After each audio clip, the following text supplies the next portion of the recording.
主の不幸を天国に持っていくが、飼い主からするとなくなることが一番の不幸。猫は狭くて暗い場所を好む傾向がある。段ボールや押し入れなど囲まれた空間にいることで安心感を得ている。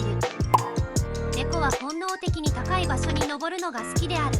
安全な視野を確保し、外敵や獲物を観察するためにキャットタワーや家具の上によく登る。猫は日光を浴びるのが好きで、窓際やバルコニーなど日差しが差し込む場所でリラックスすることが多い。猫が体温を保つために日向ぼっこは重要な習慣である。